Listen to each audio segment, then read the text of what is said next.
3 दिन 2 रातें लाइन में खड़े होके हम लोगों ने पेपर जमा कराए। 7 बजे हम लोग एंटर हुए, हमारे पेपर जमा हुए, 8 बजे इमिग्रेशन बंद हो गई थी। उस ज़माने में मैंने 250,000 यूरोज़ लॉस की है। मैं 2009 में वहाँ से रैप अप करके यूके आ गया हूँ। अगर कोई फिजिकल बिजनेस स्टार्ट करना चाह रहा है, स्पेशली फूड चेन स्टार्ट करना चाह रहा है, तो उसके लिए कौन सी आपकी बेस्ट एडवाइस है, वो मैं चाहता हूँ कि आप हमारे ऑडियंस के साथ शेयर करें।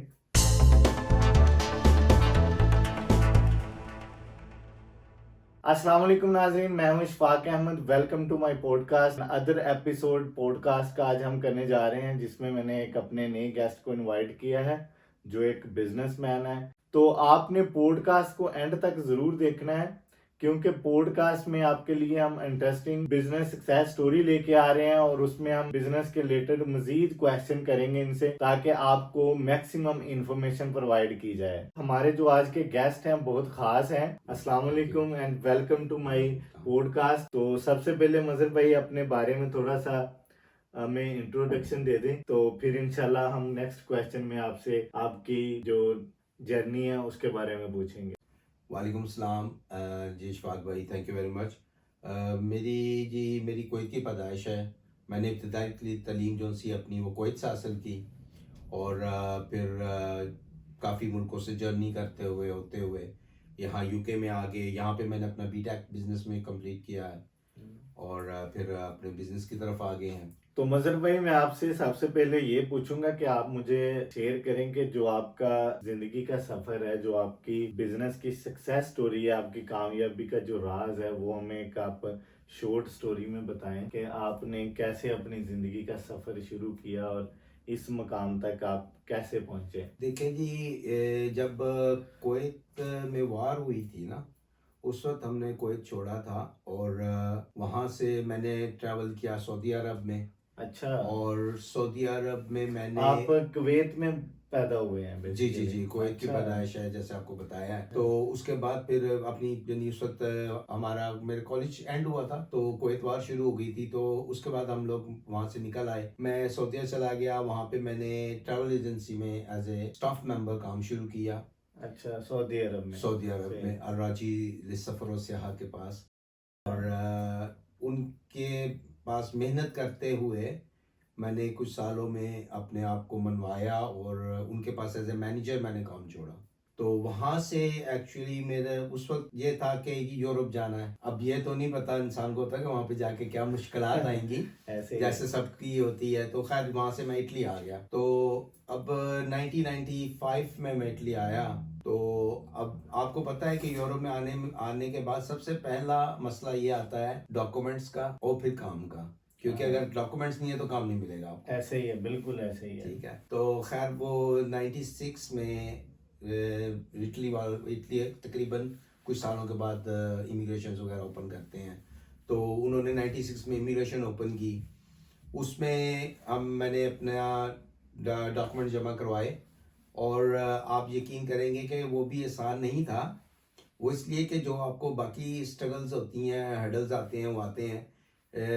डॉक्यूमेंट जमा कराने के लिए वहाँ पे पुलिस स्टेशन के बाहर एक इतनी लंबी लाइन लगी हुई थी कि आप ये नहीं कर सकते थे कि आप सुबह जाएं और शाम तक आपकी बारी आ जाए। अच्छा। नो, मैं और मेरे दो दोस्त हम लोग तीनों बारी बारी लाइन में खड़े होते रहे और उधर ही रहे 3 दिन और 2 रातें लाइन के सर्दियां थी अंदर। या गर्मियां थी? ये नवंबर का महीना था, अच्छा। सर्दियाँ थी। तो खैर 3 दिन 2 रातें लाइन में खड़े होके हम लोगों ने पेपर जमा कराए और जब हमारी बारी आई तो जो लास्ट 25% एंटर हुए थे वो ही एंटर हुए। 7 बजे हम लोग एंटर हुए, हमारे पेपर जमा हुए, 8 बजे इमिग्रेशन बंद हो गई थी। तो ये नहीं, बिल्कुल आखिर के लोगों में ही हमारे पेपर जमा अच्छा, हुए उसके हमारे। बाद इमिग्रेशन खुली नहीं, नहीं, उसका टाइम परमानेंट 8 बजे तक का था कि उससे पहले पहले आपने अपने पेपर जमा कराने हैं। और नेक्स्ट डे नहीं आप करवा नहीं सकते नहीं, थे? वो बिल्कुल लास्ट डे था। उन्होंने जब वो खोलते हैं तो वो खोलते हैं तकरीबन 1 माह के लिए वो दिन देते हैं, लेकिन हमारे डॉक्यूमेंट कंप्लीट करते हुए हमारी बारी आते हुए लास्ट डे आ गया था। काफ़ी लोग वापस गए थे क्योंकि हमारे पीछे जो इतनी बड़ी लाइन पीछे थी वो सब वापस चले गए थे, उनके नहीं जमा हुए।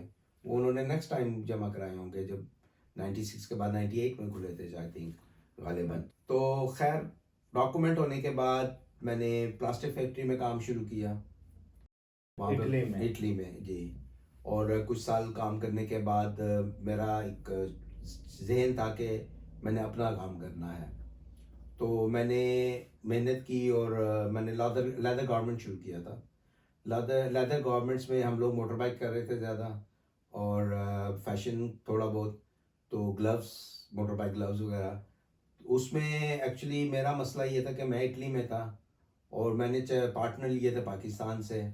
इटली में? जी। और मेरा जाना तो होता नहीं था, और उस ज़माने में ना तो आपको पता है ये व्हाट्सएप ग्रुप थे, ना ही इतना सोशल मीडिया एक्टिव था, और टेलीफोन पे बात होती थी, ईमेल्स होती थी। उस वक्त तो मेरा ख्याल है ये जो टच फोन है वो भी नहीं वो था, भी नहीं था होता, इतना तकरीबन आम नहीं नहीं था। था, बहुत कम था। हाँ, तो खैर उसमें मुझे ये प्रॉब्लम आ गया कि अब आपको पता है कि ये डिसअपॉइंटमेंट वाली बात नहीं है, आपके साथ उतराव चढ़ाव आता है ज़िंदगी में, आपको बंदे अच्छे भी मिलते हैं, बुरे भी मिलते हैं।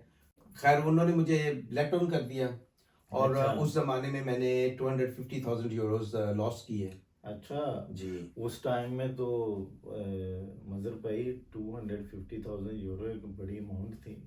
जी। ये तकरीबन ये है 2002 या 2003 की बात है। फिर भी उस टाइम में इसकी बड़ी वैल्यू थी, वैल्यू आप थी। पाकिस्तान में एक अच्छी वाली फैक्ट्री खड़ी कर सकते थे। जी जी।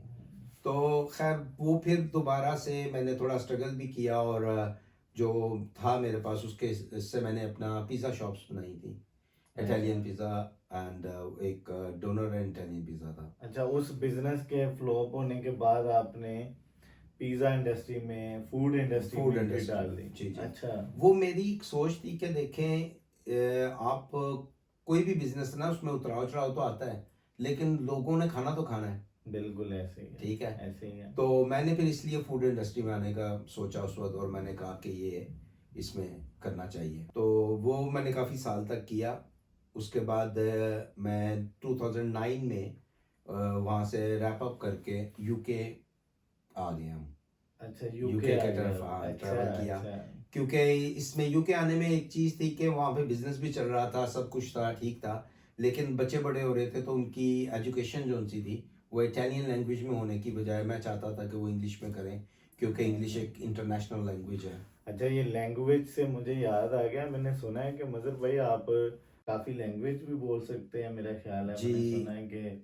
मेरी 6-7 बन जाती हैं। अच्छा। जी, जिसमें इटालियन है, अच्छा। स्पेनिश, वो क्योंकि इटालियन के बहुत नज़दीक है। अच्छा। उसके बाद अरबिक है, अच्छा। और फिर अपना इंडियन हिंदी पंजाबी है, और इंग्लिश है। तो अच्छा। जी जी। इसमें अब काम में भी काम आ जाती है कई दफ़ा, क्योंकि कई दफ़ा ऐसा आपके पास ग्राहक आया था, क्लाइंट आया था जो नया आया यहाँ पे, अच्छा। यूरोपियन है या अरबी हैं, हाँ। यहाँ पे सोमाली वगैरह भी काफ़ी आए हैं आपको पता है। हाँ। तो वो उनको इंग्लिश नहीं आती, अच्छा। तो वो फिर उनसे उनकी लैंग्वेज में बात करके भी उनका मसला हल किया जा सकता है कि अच्छा। भाई क्या चाहिए आपको, उसको सर्व कर सकते हैं आप। तो हाँ, एक प्लस पॉइंट तो हो जाता है ये भी, लैंग्वेज का भी। जी, यूके में आके जी मैंने सिक्योरिटी जॉब की है। यहाँ पे आए थे तो मुझे थोड़ा प्रॉब्लम भी था, क्योंकि मेरी इटली में ना मोटर बाइक एक्सीडेंट हुआ था, तो अच्छा। मुझे एक आर्म से मसला भी था, तो अच्छा। उसकी वजह से मैं उस तरह हर जॉब नहीं कर सकता था। तो स्टार्टिंग थी, और अपना बिजनेस भी स्टार्ट करने के लिए आपको पता है पहले समझना पड़ता है बिजनेस कहाँ पे अच्छा। करना है, कैसे करना है। तो मुझे एक दोस्त है कराची के, तो उन्होंने कहा कि आप ऐसा करें, आप सिक्योरिटी सेक्टर में आ जाएं। तो सिक्योरिटी सेक्टर में काम किया मैंने काफ़ी देर। उसके बाद चलता रहा है वो। फिर अच्छा। आहिस्ता आहिस्ता अपना दोबारा मैंने वही पिज़्ज़ा शॉप्स को यहाँ पे कंटिन्यू करने की कोशिश की, स्टार्ट कर लिया स्टार्ट आपने? कर लिया मैंने अच्छा। अपना। जबरदस्त। जी यानी कि आपने यूके में स्टार्ट में स्ट्रगल की, और फिर आपने सोचा कि मैं वापस अपनी फूड इंडस्ट्री में जाऊं, जो जी आप इटली में छोड़ के आए थे। जी जी बिल्कुल। अच्छा, उस फिर? देखिए इसमें ये है ना कि आप, मैं यही कहता हूँ दूसरे दोस्तों को भी कि आप ये मत सोचें कि जी आपने, यानी सिर्फ ये है कि अच्छा ही वक्त गुजारना है। आप पे पूरा वक्त आता है, उसको स्ट्रगल आती है, स्ट्रगल को आप स्ट्रगल की तरह ले तो आप कामयाब हो जाएंगे। चलते रहें, रुके मत। ऐसे ही है, बेशक अगर ऐसे आप ही रुक है। जाएंगे तो फिर रुक गए, फिर उसके बाद आपके पास सक्सेस का कोई जरिया नहीं बचता। अच्छा मजर भाई, ये बताएं कि जब आपने यूके में एक फिजिकल बिजनेस स्टार्ट किया जो बेसिकली पिज़्ज़ा शॉप थी आपकी, फर्स्ट टाइम आपने पिज़्ज़ा शॉप खोली थी, पिज़्ज़ा शॉप या कोई भी फिजिकल बिजनेस यूके में फूड के रिलेटेड अगर आपने स्टार्ट करना हो तो आपको क्या लगता है उसके लिए कौन से स्टेप्स हैं उस बिजनेस को स्टार्ट करने के लिए फॉर न्यू कमर्स या बिगिनर्स के लिए? जी देखिए, सबसे पहले तो आपको फिजिकल बिजनेस के लिए जगह चाहिए। आप शॉप देखें, रेंट करें, ठीक है। और शॉप के बाद आपने अपना कंपनी रजिस्टर करनी है, ठीक है। शॉप के नाम पे जो भी आपने नाम रखना हो रख के रजिस्टर कराएं उसे। और साथ ही आप HMRC पे अपने आप को रजिस्टर कर लें, ठीक है। ठीक। और इसके अलावा आपने फूड अथॉरिटी से अगर आप फूड बिजनेस कर रहे हैं, फूड अथॉरिटी से अप्लाई करेंगे, उनसे आप सर्टिफिकेट लेंगे, ठीक है। और यानी वही बेसिक प्रोसीजर है। बेसिक है, बिल्कुल मुश्किल भी नहीं है। डिपेंड करता है ना कि आप कर क्या रहे हैं, क्योंकि एक्चुअली कुछ ऐसी फूड हैं जिनमें एलर्जी होती है इंसान को। यहाँ पे आपको होता है, हम दूसरी कंट्रीज कहीं हैं जहाँ पे इस चीज़ का ध्यान नहीं होता, लेकिन यहाँ पे बहुत है, ठीक है। अगर अच्छा। आपने कोई एलर्जी का है तो आपने अपनी जो सी है उसको डिक्लेयर करना होता है कि आप फूड में क्या यूज़ कर रहे हैं। और अच्छा। अगर किसी बंदे को उससे एलर्जी है तो वो आपको पहले ही कह देगा या बता देगा भाई मुझे इससे एलर्जी है, क्योंकि आपने वो लगाना होता है, इससे उसका भी इंफॉर्मेशन देनी होती है, डिक्लेयर करना पड़ता है आपको। तो वो आपने डिक्लेयर करना है, और वो बहुत ज़रूरी है, क्योंकि अगर आप डिक्लेयर नहीं करते ना, और तो अगर आपकी फूड से किसी को एलर्जी हो जाता है तो फिर आपको मसला हो जाएगा। हाँ, ये तो है।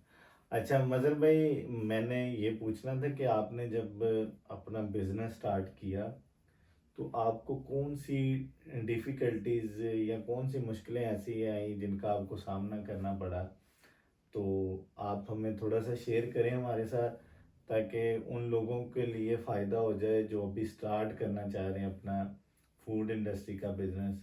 तो उसके रिलेटेड आप थोड़ा सा बताएं कौन कौन सी बेसिक डिफिकल्टीज आपको आई। देखिए, सबसे जो मेन थी वो ये है कि एक अच्छी जगह ढूंढना, क्योंकि मार्केट के अंदर प्लेस लेने में आपको थोड़ा मुश्किल आती हैं, आपको वेट करना पड़ जाता है, ठीक है। और आप पॉइंट अच्छी तरह से देख के लें, ठीक है। उसके बाद हमें प्रॉब्लम आता है टाइमिंग का, क्योंकि यहाँ पे टाइमिंग की भी आपको इजाज़त लेनी पड़ती है। तो हमारे लिए प्रॉब्लम ये आ रहा था कि वो संडे अलाउ नहीं कर रहे थे। तो संडे एक यहाँ पे क्योंकि छुट्टी का दिन है तो वो मेन होता है। तो खैर वो भी करते करते मिल गई, इजाज़त हो गया। तो उसके अलावा कोई इतना ख़ास प्रॉब्लम नहीं हुआ, सही। अल्हम्दुलिल्लाह, अल्लाह का करम रहा है, तो ठीक। ठीक चल गया। तो मजर भाई, आपने क्या सोचा कि अभी आप बोर्न तो आपने कहा कि मैं पैदा हुआ हूँ उधर कोई कुवैत में पैदा हुए हैं, जी। तो बेसिकली आप पाकिस्तान से बिलोंग करते हैं ना, तो पाकिस्तान में आपका पिज़्ज़ा ब्रांच अपनी खोलने का इरादा है या क्या सोचा आपने उसके बारे में? जी, इसके ये है, देखें इस वक्त जो हालात हैं और जिस तरह हमारे वहाँ पे पॉलिटिकली चल रहा है मसला, और उसकी वजह से बिजनेसेस भी इतना ख़ास ग्रो नहीं कर रहे हैं। तो इस वक्त तो मैं हम नहीं सोच रहे, और ना सोच सकता हूँ मैं। हाँ, इन फ्यूचर अगर हालात बेहतर होते हैं तो हो सकता है, क्योंकि देखें फूड ऐसी चीज़ है कि दुनिया में कहीं भी चलती है, और आपकी क्वालिटी अच्छी होनी चाहिए, और आपकी मेन्यू मेन्यू जो है वो अच्छी होनी चाहिए, अट्रैक्ट करे लोगों को। तो वो चलता है पाकिस्तान में भी, क्योंकि जो पिज़्ज़ा हैं वो फास्ट फूड चेन नहीं, चल रही हैं। आजकल तो पाकिस्तान में जो फूड इंडस्ट्री है, फूड चेन है, स्पेशली फास्ट फूड है, इसकी तो एक प्रॉपर चेन चल रही है और काफ़ी ट्रेंड में है। फास्ट फूड है ना जो पाकिस्तान में, वो आजकल मज़र भाई काफ़ी ट्रेंड में है। जी वो है ये इसमें इससे नहीं है, इनकार नहीं है कि पाकिस्तान में वो बहुत अच्छा है, चल रहा है सिलसिला। लेकिन अब मसला ये आ जाता है, देखिए हम यहाँ से जाके बाहर से हम लोगों ने वहाँ पे इन्वेस्ट करना है होगा, ठीक है, वो एक टोटली डिफरेंट हो जाएगा। और वैसे भी जो उधर के जो आपको पता है, कोई भी हम यहाँ पे आदमी हैं, थ्रू द प्रॉपर चैनल काम करते हैं हम, ठीक है। हाँ, ऐसे ही पाकिस्तान में थ्रू द प्रॉपर चैनल काम नहीं होता ना, हाँ, और हम लोग उसमें जाके फेल हो जाते हैं एक्चुअल जो ऐसे ही मसला है। इसलिए मैं कह रहा हूँ कि इन फ्यूचर देखेंगे, लेकिन इस वक्त हम इतना वो रिस्क नहीं लेना चाहते, क्योंकि एक तो ऑलरेडी वहाँ पे चेंज चल रही हैं, दूसरा ये है कि अब यहाँ से अगर हम वहाँ पे जाते हैं तो फिर हमारा यहाँ पे भी बिजनेस है, तो वहाँ के जो पेपर वर्क है और ये वो हमारे लिए कंप्लीट करना बड़ा मुश्किल हो जाता है। मजर भाई, आपके ख्याल में फिजिकल बिजनेस स्टार्ट करने के लिए किसी भी कंट्री में कर लें, यूके में कर लें, पाकिस्तान, इंडिया, कहीं भी कर लें, कौन से ग्राउंड्स फॉलो करने चाहिए, कौन सी ऐसे स्टेप्स हैं जिनका हमें ख्याल रखना चाहिए अपना बिजनेस स्टार्ट करने के लिए? आपके पॉइंट ऑफ व्यू से कौन सी चीज़ें मैटर करती हैं फॉर बिगनर्स के लिए? इसके लिए बेस्ट ये है कि आपका एक अच्छा प्लान हो, उसके बाद आपकी लोकेशन अच्छी हो, और उसके बाद आपके पास आपको मार्केट का आप जो है मार्केटिंग करनी आती हो आपको। आप अगर अपनी पब्लिसिटी नहीं करेंगे, मार्केटिंग नहीं करेंगे ना, तो क्योंकि आप एक फिजिकल बिजनेस में है, तो आपके पास आपका कस्टमर चल के नहीं आएगा, ठीक है। हाँ, अगर आपने कस्टमर को लाना है, खींचना है, तो उसको पब्लिसिटी पहुंचे आपकी, उसको पता लगे कि उसके आप, लिए आपकी यानी कि जो मार्केटिंग स्ट्रेटेजी है उसका बेस्ट होना बहुत ज़रूरी है। बहुत ज़रूरी है। एक टर्म यूज़ की जाती है बिजनेस बहुत ज़्यादा, फोकस। या अब फोकस तो हर बंदा कहता है या फोकस करें, अब फोकस को किस तरह लें आप। अब फोकस के जो स्पेलिंग है ना, उसको अगर आप स्पेल करें तो उसको आप ऐसे करेंगे, F follow, O one, C course, U until, S for success. Follow one course until success. वाह, वेरी गुड। असल में फोकस इसी चीज़ का नाम है कि आपने एक अपनी जो कोर्स है आपका या एक बिजनेस है आपका जो आपने स्टार्ट किया है उसको आपने फॉलो करना है, जी बिल्कुल। डीपली फॉलो करना है, और उसमें आपने अपना एक पूरा फुल स्ट्रेंथ डाल देनी है, अपना एक पूरा फोकस डाल देना है। ऐसा नहीं होगा कि आपने अपनी एक पूरी कोशिश की है और आप कामयाब नहीं हुए। जी कामयाब जरूर होंगे। देखिए, कामयाब इंसान होता है, एक्चुअली लोग घबराते हैं हम्म, पहले कदम से, ठीक है। हमेशा जो पहला स्टेप है ना, वही मुश्किल होता है, उसके बाद खुद ही आसानियां पैदा हो जाती हैं। वो आजकल वो एक कहावत भी बनी हुई है ना कि आप उतने पाँव फैलाएं जितनी आपकी चादर है। चादर है। लेकिन मजर भाई, मैं कहता हूँ कि अगर आप चादर के बाहर पाँव फैलाएंगे नहीं, चादर के बाहर पाँव फैलाएंगे नहीं तो चादर बड़ी कैसे होगी? बड़ी कैसे होगी। तो मैं तो ये कहता हूँ कि आप चादर के बाहर पाँव फैलाएं ताकि आपकी चादर भी बड़ी हो जाए। तो सारी चीज़ें एक ही जगह पे फोकस ना करें, आप जिंदगी में आगे निकलने के लिए कुछ स्टेप आपको लेने पड़ेंगे। बिल्कुल बिल्कुल। इसके बाद ये भी है ना, देखें कि अगर आप, जैसे आपने अब ये चादर की बात की है, बड़ी बड़ी बहुत अच्छी बात है ये, वो इसलिए कि इसको अगर देखा जाए तो ये भी कहा जाता है कि थिंक बिग। थिंक बिग कहा इसलिए जाता है कि अपने से बड़ा सोचो। ऐसे ही है, आप अपने से बड़ा सोचेंगे ऐसे ही है। तो कामयाबी हासिल करेंगे।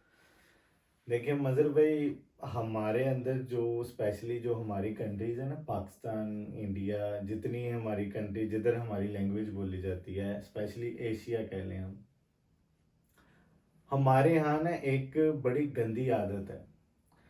हम लोग अपने लोकल इलाके के लोगों से जेलस करने लग जाते हैं, मोहल्ले के लोगों से जेलस करने लग जाते हैं, उनका कंपटीशन करने लग जाते हैं। लेकिन अगर आपने जिंदगी में आगे जाना है ना, तो बड़े लोगों का कंपटीशन करें। अगर आप बिजनेसमैन बनना चाह रहे हैं तो आप अपने इलाके के किसी बिजनेसमैन को ना फॉलो करें, आप दुनिया के बड़े बिजनेसमैन को फॉलो करें, आप एलन मस्क को फॉलो करें, आप जेफ बेजोस को फॉलो करें, आप जैकमा को फॉलो करें, आप बिल गेट्स को फॉलो करें। अगर आप इन रिचेस्ट पर्सन को फॉलो करते हैं ना, मैं गारंटी से कहता हूं कि आप एक ना एक दिन अपने शहर के अमीर तरीन लोगों में काउंट होंगे। जी बिल्कुल। अगर आप शहर के नहीं होंगे, आप अपने मोहल्ले के ऑटोमेटिकली अमीर तरीन इंसान बन जाएंगे, क्योंकि आपकी सोच बड़ी है, आपका मुकाबला बड़े लोगों से है। अगर आप अपने शहर के लोगों से या अपने मोहल्ले के लोगों से हसद करेंगे या उनके साथ कंपटीशन करके उन जैसा बनना चाहेंगे, तो आप उनके बराबर ही बन सकते हैं, मैक्सिमम उनसे बड़ा नहीं कभी बन सकते। अगर आपने किसी से बड़ा अमीर बनना है ना, तो आपने उनसे कई गुना ज्यादा बड़े रिच पर्सन को फॉलो करना है। जी बिल्कुल। अच्छा मजर भाई, मेरा आपसे क्वेश्चन है कि कोई हमें ऐसी बिजनेस की एडवाइस दें, अगर कोई फिजिकल बिजनेस स्टार्ट करना चाह रहा है, स्पेशली फूड चेन स्टार्ट करना चाह रहा है, तो उसके लिए कौन सी आपकी बेस्ट एडवाइस है, वो मैं चाहता हूँ कि आप हमारे ऑडियंस के साथ शेयर करें। देखें जी, इसके लिए सबसे बड़ी बात यही है कि बिलीव इन योर सेल्फ, कि ये अपने ऊपर जो सा है बिलीव करो, ठीक है। और देखें, जो फूड का बिजनेस है ना, इसमें सिंपल बात है कि वो मैंने पहले भी बात कही है कि लोगों ने खाना खाना है। अगर आप फूड के बिजनेस में आना चाहते हैं तो ये सोच के भी आए कि देखें, लोगों ने बाहर खाना ही खाना है और खाने के बगैर तो जिंदा नहीं रहा जा सकता। ऐसे ही ठीक है। अब ये देखें कि अभी यहाँ पे थोड़ी देर हुई है कि यूके में भी ये चाय हाउसेज वगैरह और डेजर्ट पॉलर्स और आइसक्रीम पॉलर्स, इस तरह की चीज़ें भी चल रही हैं। उसमें भी काफ़ी ये लोगों चाय ने शॉप्स का तो काफी ट्रेंड चल गया है ट्रेंड चल यूके गया है, में, बिल्कुल। तकरीबन हर जगह ब्रांच ओपन हो रही है, ब्रांच ओपन हो रही है। ऐसे ही है। और यही है कि आप फूड के बिजनेस में अगर आते हैं तो आपकी ये सोच होनी चाहिए कि भाई लोगों ने खाना है। हाँ, ये बात तो है। क्वालिटी इसमें अच्छी तो रखें अपनी, अपना प्राइस अच्छा रखें, तो फूड का बिजनेस चलेगा, इसको प्रॉब्लम नहीं आएगा आपको। और फिर देखें, इसमें ये होता है कि आप कोई भी काम करते हैं ना, तो उसके लिए ये भी कहा जाता है नो पेन नो गेन। अगर आप पेन नहीं है तो गेन नहीं करोगे, ऐसे ही है। ठीक है। हाँ। तो इसलिए ये है कि आपको थोड़ा स्ट्रगल करना है शुरू में। अगर आप फूड बिजनेस में भी आते हैं तो ये नहीं कि आपका जो बिजनेस है वो पहले महीने चल जाएगा, ठीक है। टाइम लगेगा। इसमें देखें, आपको आपके जो फिक्स होते हैं ना एक्सपेंडिचर्स, वो हैं फिक्स। क्या है, आपका रेंट वगैरह है, वो आपने देना है, आपका काम हो ना हो। तो सैलरी ये वगैरह देनी सैलरीज है, वगैरह फिर है। आपने जो बेसिक फूड इन्वेस्टमेंट है वो करनी है। जी लेकिन ये है कि इसमें लॉस फैक्टर्स भी हैं, प्रॉफिट फैक्टर्स भी ये हैं। है, सब business is equal to risk, आपने रिस्क को माइंड में लेके चलना है। जी जी बिल्कुल। तो इसलिए ये है कि ये आप माइंड में रख के चलें, लेकिन बात वही आ जाती है कि आप थोड़ा स्ट्रगल करेंगे तो कामयाब हो जाएंगे। तो बस इसमें वही फिर बात वापस आ जाएगी कि आप जो मार्केट है उसमें एक अच्छी जगह लें और एक अच्छी अपनी पब्लिसिटी करें, मार्केटिंग करें, ताकि आपके पास जो है क्लाइंट वो आए। मजर भाई, थैंक यू वेरी मच। मुझे बहुत अच्छा लगा आपसे बिजनेस के रिलेटेड, और आपकी स्पेशली जो बिजनेस सक्सेस स्टोरी थी या आपकी ज़िंदगी का जो सफ़र था वो बहुत इंटरेस्टिंग था, और मुझे बहुत मज़ा आया आपकी स्टोरी सुन के।